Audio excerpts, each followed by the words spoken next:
gentlemen, I'm your news and podcast director, J.C. Collins. It is the 16th of October, Wednesday, 2019, 12, almost 30 p.m. Central Standard Time. Joining me is the full staff of KECC minus our very own Austin Twig. Mr. Twig. He had to go, do his job in other ways. He did.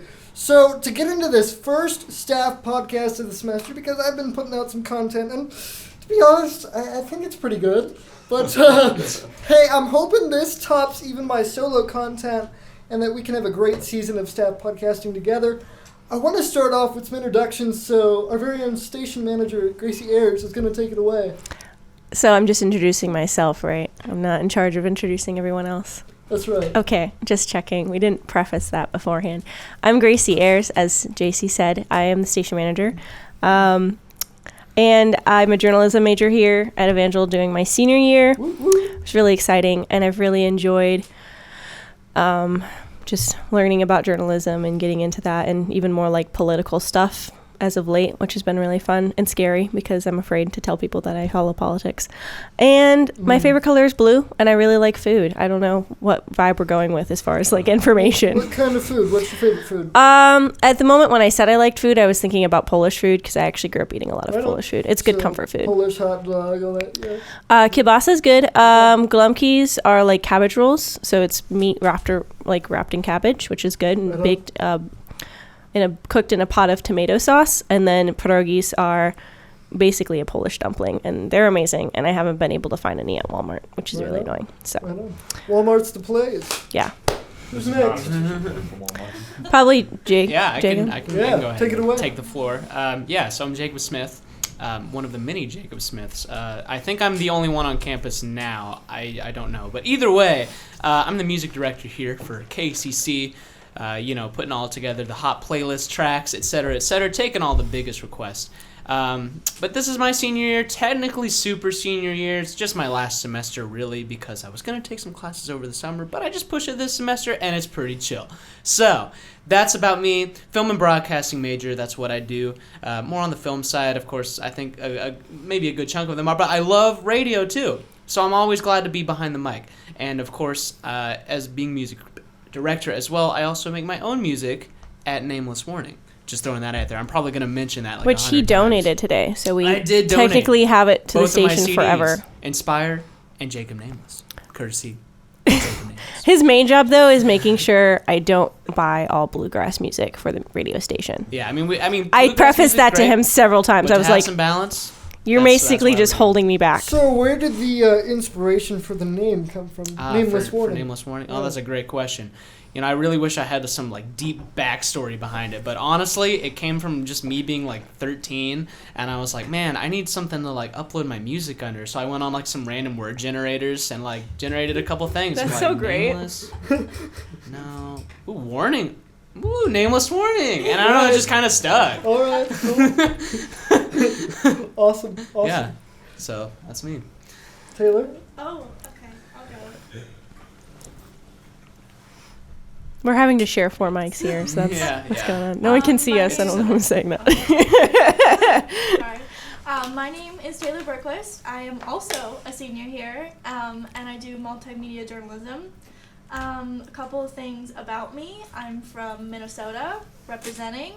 I have failed my driver's test 6 times. Don't drive with me. And I like to read. Right. Well, hey, your driver's test record is better than mine, which is non-existent. But you're gonna have to do you need to give context for that? I've got to explain, since you guys are listening to a podcast. Context. You can't see us, and I've explained it before. But hey, why not here? Why not now? We might have new audience members for this. I am a wheelchair user, so there it is. It's out. Spoiler. You can call me Hot That makes Wheels. it sound like you're like, the way you phrased it, I'm a user of wheelchairs. Yeah, I just use it just for fun. Guys, I actually had a shirt with a, the symbol for the handicap parking. It says... You have a shirt with that on it? I did at one point. Oh. It says, I only do it for the parking. Yeah. Is that when you have shirts other than button-ups and ties? Ooh, yes. It's hard to believe, but for those of you who can't see, JC's probably one of the classiest people I know. Yeah, Hey. actually. This semester he's been more dressed down because senior year comes for all of us. The but only he's very person that I dressy. think competes with my class in terms of just sheer vibes is our very own Braden Parks. Good segue. Good segue. What's good? I'm Braden Parks. I'm a freshman here at Evangel. I'm a multimedia journalism and government major, so I got the same majors as JC. And let's see, I'm from Kansas City, Kansas. I like music a lot. I like old music, soul music, jazz, and all that good stuff, as well as hip hop and R&B, all that new stuff as well. But yeah, I write the news stories for the station, and I'm just here, just vibing. He makes the news. He is the news. I mean, okay, now I'm just being silly. He does a really good job, though. It's very impressive. You really, really do. Yeah. Thank you. This guy, he knows his stuff, and just as a fellow journalism major, can't brag enough. What's on your replay right now? You mentioned music. What are you replaying? Let's see. I'm gonna open up my Apple Music. This is a shameless plug for Apple Music. I hate Spotify. But really, you should be listening to KECC. If any service, come on.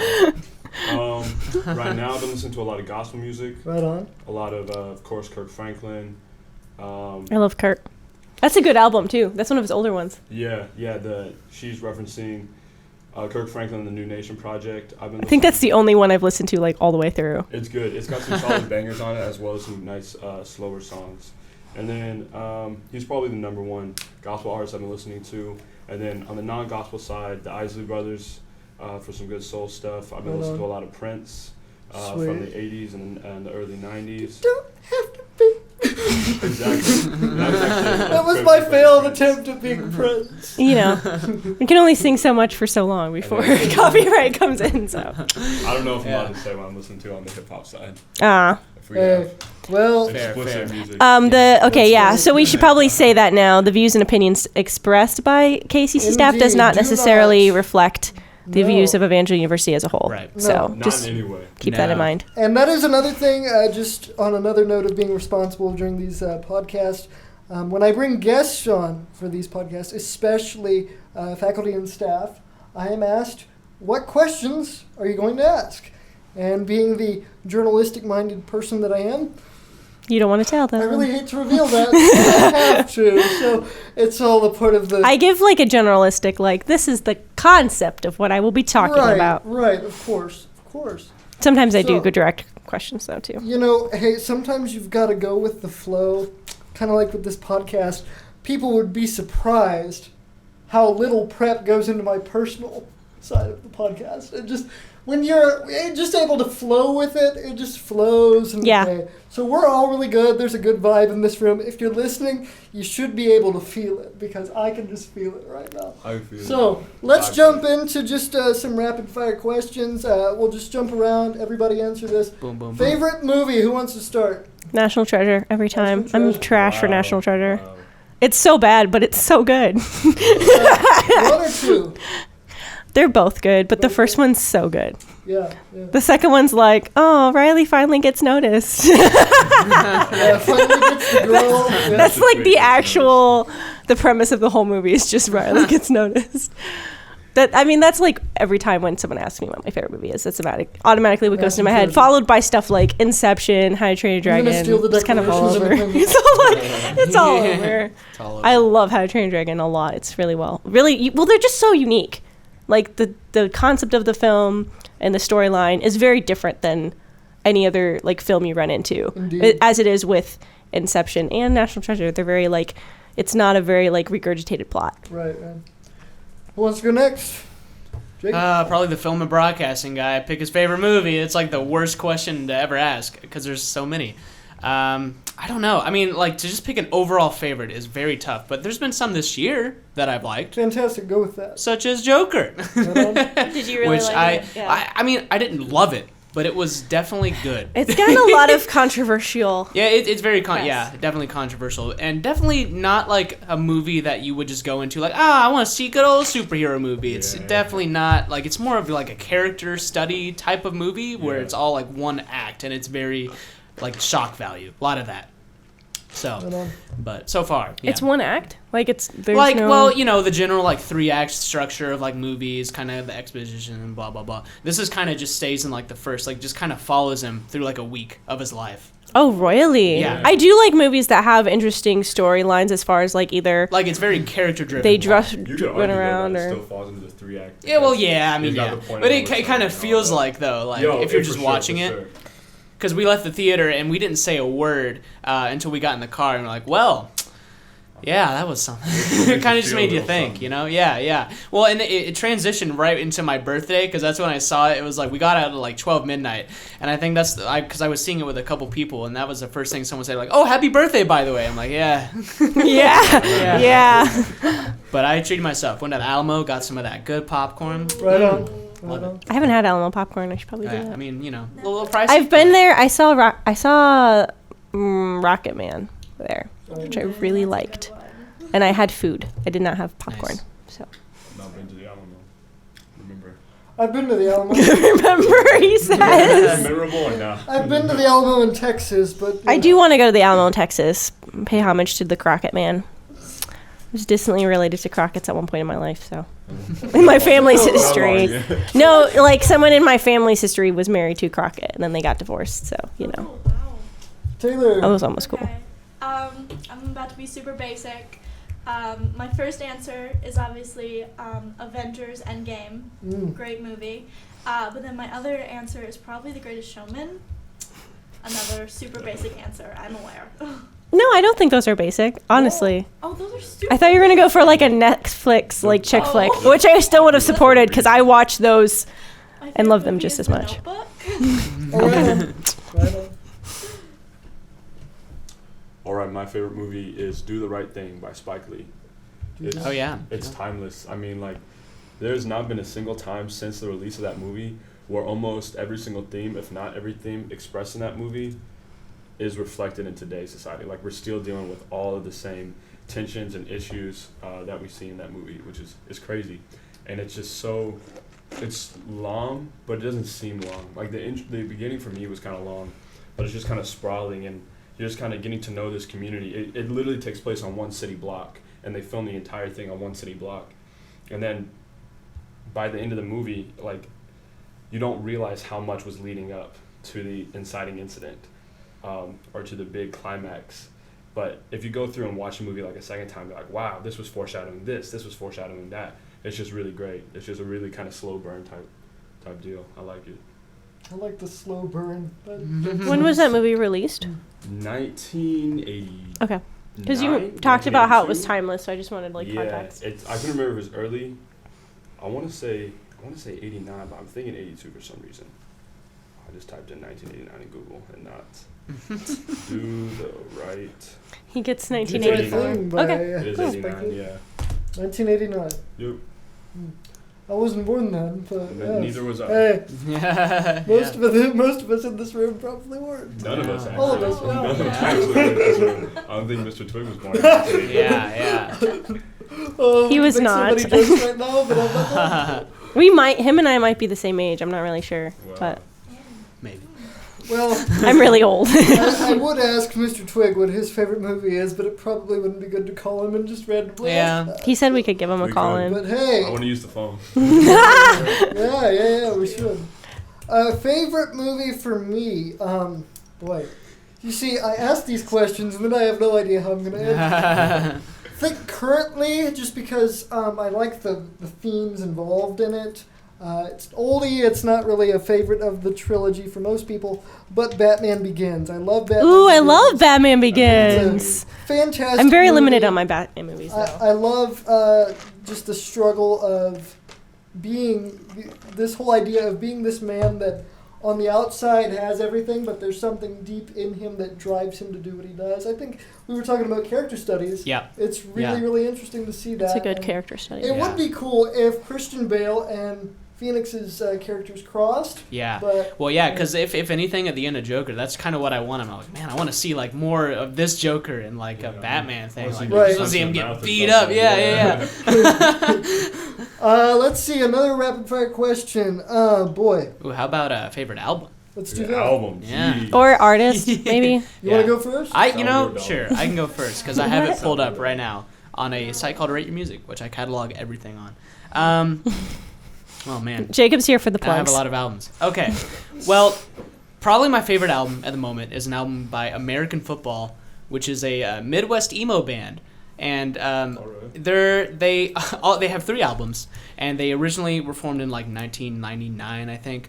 And all their albums are called American Football, so they're all self-titled albums. So it's a little hard to like tell the difference between them. But people usually just say like LP1, LP2, LP3. So my favorite right now is LP3 actually, because their first one is very well known. They have a good song in that's like kind of been memed a little bit called Never Meant.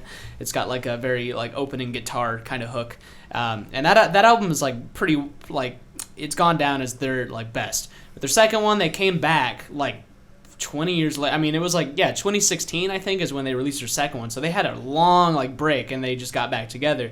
Their second one, they kind of came back, tried to do the same as their first one, and it didn't really do very well. So but this recent one, like 3 years later, this year, they like definitely changed it up and they like evolved their style, and it's like it's very nice and I like it. Right, so that's probably my favorite. Cool. So my favorite artist is the Punch Brothers. We do have some of their music here, which is cool. My favorite album of theirs is probably Phosphorescent Blues. It's their 3rd album, I think. Their most recent album did get Best Folk Music at the Grammys, which was awesome. But yeah, Phosphorescent is really good at just having that continual. I count albums that I like the most as like if I listen to every song on the album or I repeatedly listen to the album. And so that album I've definitely listened to a lot, and they've got some really long songs. In general, the Punch Brothers are great about taking you on a journey and having really complexity to their music and just having different elements and they layer. And they're also progressive bluegrass, so they take traditional bluegrass and really find ways to, break the mold and reiterate what you would think bluegrass would be, but it's not. So that's my favorite album.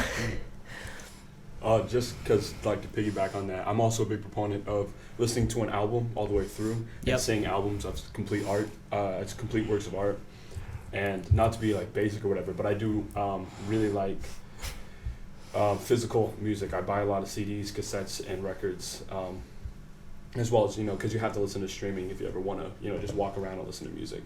But I think people lose a lot of appreciation for the album and how much goes into an album. And so I think my favorite album of all time is probably Songs in the Key of Life by Stevie Wonder. And I do know we have some Stevie songs at KECC.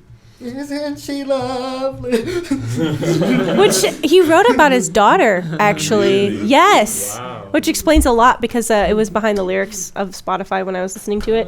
And it explained that he wrote about his daughter, and it makes a lot more sense. Because it talks about God's gift to him, and it's actually like just super sweet and spiritual, and I'm just like here for it. Incredible songwriter. But yeah, really good lyricist. Then, like on Songs in the Key of Life, it's I listened to that cassette, and it was just crazy. Like every single song was a perfect continuation of the last song. There's nothing jarring, and even when it was a feel switch and like the vibe switched up, it felt so natural still. So it's an amazing listen if you haven't listened to that record, and I'm a big Stevie fan. Right on. You want to go or do you want to? You can go. I don't know good music taste. Why not? You should still share, like. I'll share in a minute. Okay. I just want to hear his answer first. How highbrow it is. Well, I'm not sure it'll be that sophisticated, but no, we'll give Taylor a few minutes to figure out what she likes. But currently, I say currently because I feel like it changes constantly. Yeah. Burn the Ships by For King and Country has been something that I've been playing a lot. Wasn't really into their music until probably last year. Yeah. And I like of course the title song is great, but the reason I like that album, and we're talking about, Braden over here, you're talking about, listening to an album in its entirety to get the story. That album, if you guys have listened to it, is all about tragedy in the family, struggles with their wives, and really, really raw and real. And I think from a Christian standpoint, just being in that genre that they're in, it's cool to see that not every song on every album they produce is necessarily a praise and worship song or Jesus music, whatever you want to call it. It's music about life. It's like I mentioned NF at one of the meetings that we had here. Like, I'm not a big rap guy, but I've really been enjoying Mansion. A lot of people like NF. Yeah, he does really well. He's the number one selling, if you don't count Post Malone's record, because it can be hip hop, R&B crossover. NF had the number one selling hip hop record of the year so far. Didn't he just come to Springfield? Or he's coming, or he's just coming. Yeah, I don't think he's here yet. I think tomorrow is actually. Yeah, so you got sales. Nice timing. Yeah.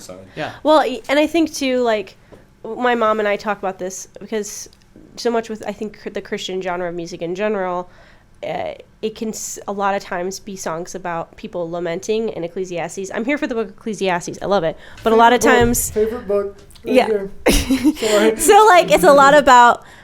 people can get kind of stuck in this lamenting state in their music, and they don't progress past that. And so there's a fine line between, like, let's be expressive and raw about our struggles and our Christian walk and on real life and what we're dealing with, or this is so hard. Right. You know what I'm saying? Like, there's a fine line that can sometimes be crossed, at least what I've heard in the Christian genre. Yeah. So I think that it's cool to find artists that are really good about being open without being, like, overexposing. Yeah, and I think that's a struggle for some people, like with NF's music, and then it bounds to you, Taylor.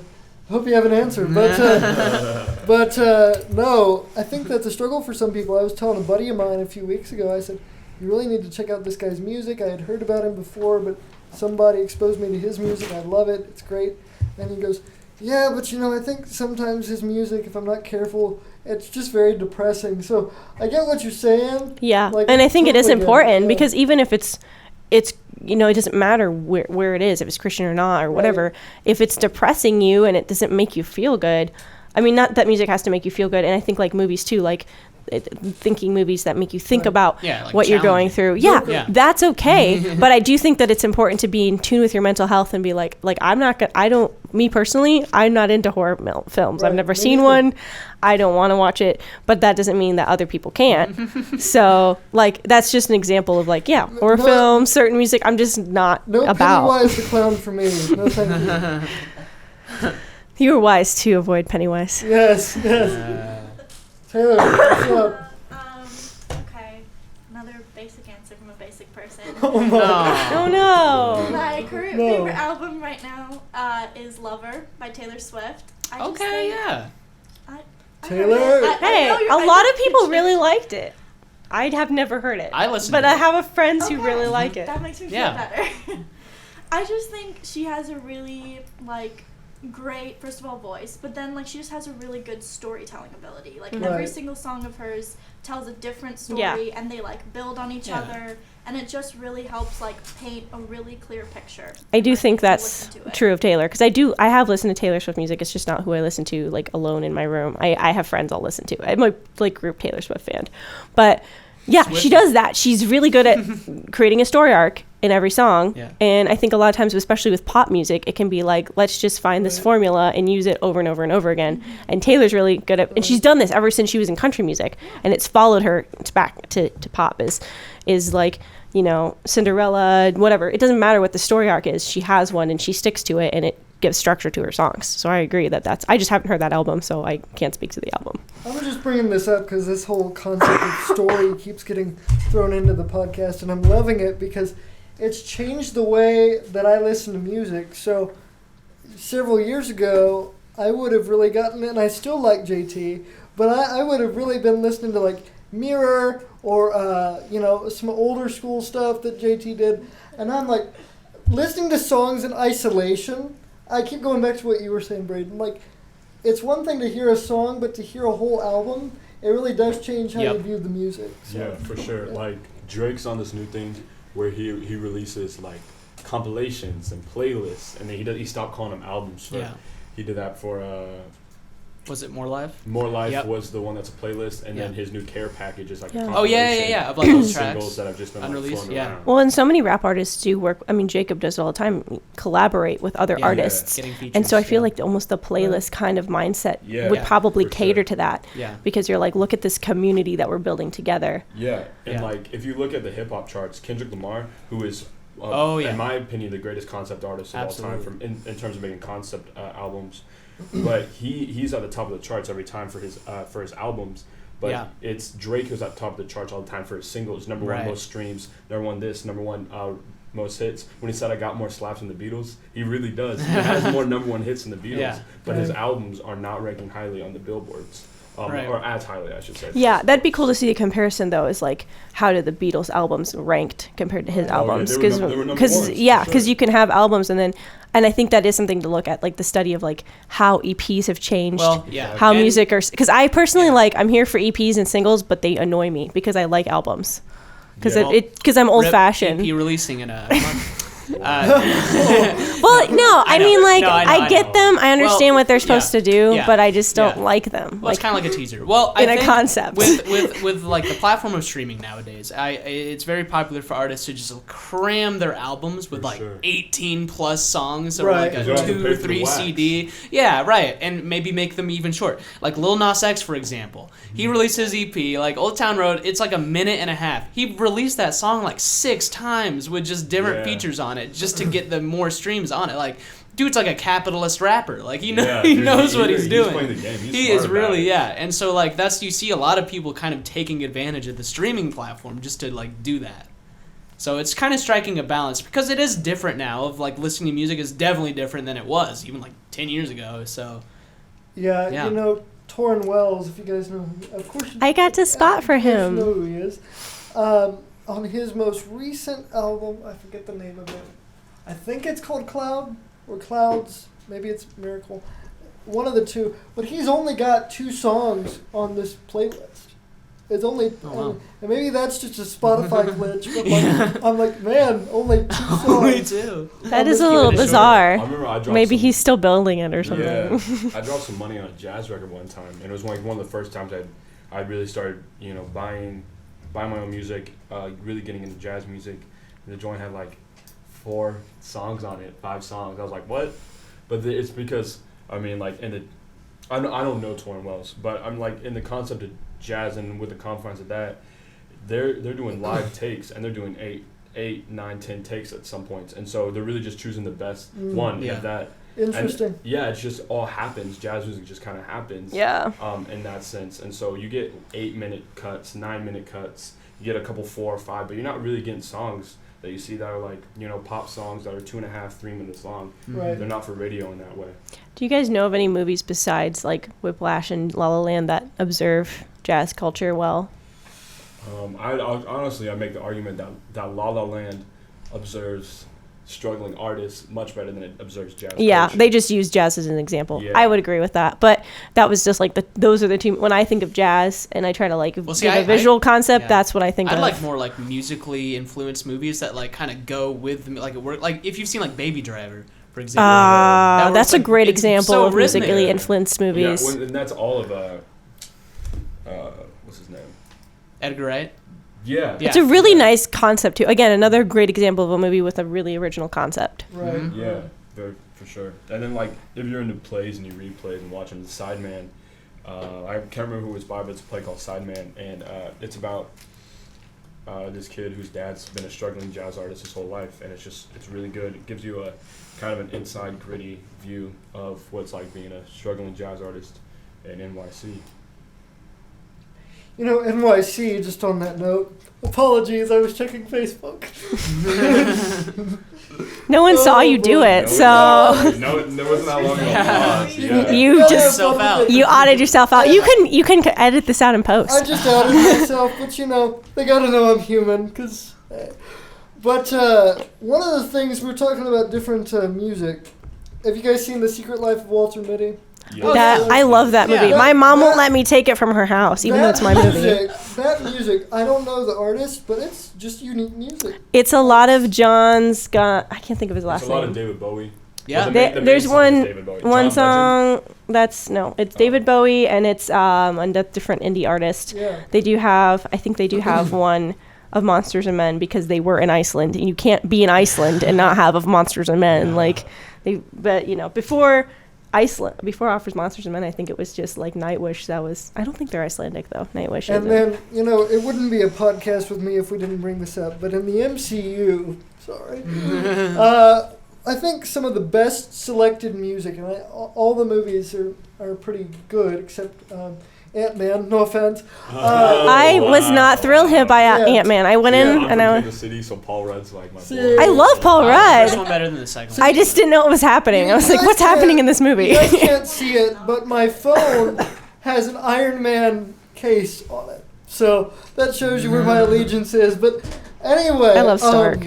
I think some of the best selected music in that entire franchise, if you will, comes from Guardians of the Galaxy. Yes, every day, yes. I would say such a great movie. I would say, and I gotta actually dip here in a minute for class. Right on.